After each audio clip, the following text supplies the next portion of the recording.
राजा दशरथ अयोध्या के एक धर्मपरायण और शक्तिशाली सम्राट थे, परंतु उनके जीवन में एक कमी थी। उनके कोई संतान नहीं थी। वह पुत्र की कामना में सदैव चिंतित रहते थे। आखिरकार एक दिन उन्होंने निश्चय किया कि पुत्र प्राप्ति के लिए अश्वमेध यज्ञ करवाना चाहिए। उन्होंने अपने मंत्रियों और ब्राह्मणों से विचार विमर्श किया। गुरु वशिष्ठ और अन्य विद्वानों ने यज्ञ की अनुमति दी और कहा यह विधि शास्त्र सम्मत है। राजा ने तुरंत आदेश दिया, यज्ञ की भूमि तैयार की जाए, अश्व छोड़ा जाए और सभी यज्ञ सामग्री एकत्र की जाए।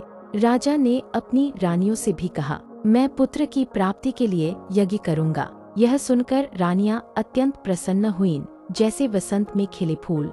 जब राजा दशरथ ने पुत्र प्राप्ति के लिए यज्ञ की बात कही, तो सुमंत्र ने एक प्राचीन कथा सुनाई। उन्होंने बताया कि पूर्व काल में ऋष्यशृंग नामक एक तेजस्वी ब्रह्मचारी ऋषि थे, जिनके आने से अंगदेश में वर्षा हुई और संकट टला। सुमंत्र ने सुझाव दिया, उन्हीं ऋष्यशृंग से यज्ञ कराया जाए। सुमंत्र की बात सुनकर राजा दशरथ बहुत प्रसन्न हुए। उन्होंने गुरु वशिष्ठ जी की आज्ञा लेकर अपनी रानियों और मंत्रियों के साथ अंगदेश के लिए प्रस्थान किया, जहां ऋषि ऋष्यशृंग निवास करते थे। अंगदेश पहुंचकर उन्हें ऋष्यशृंग राजा रोमपाद के पास ही बैठे दिखाई दिए। राजा रोमपाद ने मित्रता के नाते महाराज दशरथ का आदर सत्कार किया। उसके बाद राजा दशरथ ने रोमपाद से अपनी पुत्री शांता और उनके पति ऋष्यशृंग को अयोध्या चलने की अनुमति मांगी। राजा रोमपाद ने प्रसन्न होकर दशरथ का प्रस्ताव स्वीकार कर लिया और ऋष्यशृंग को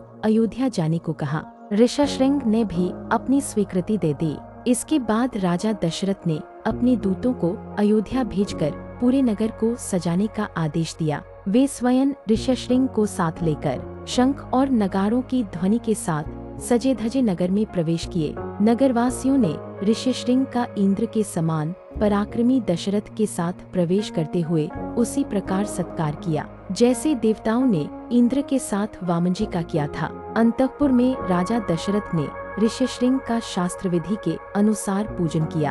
अपनी पुत्री शांता को पति के साथ देखकर सभी रानियां भी बहुत प्रसन्न हुईं। ऋष्यशृंग और शांता कुछ समय तक वहां सुखपूर्वक रहे।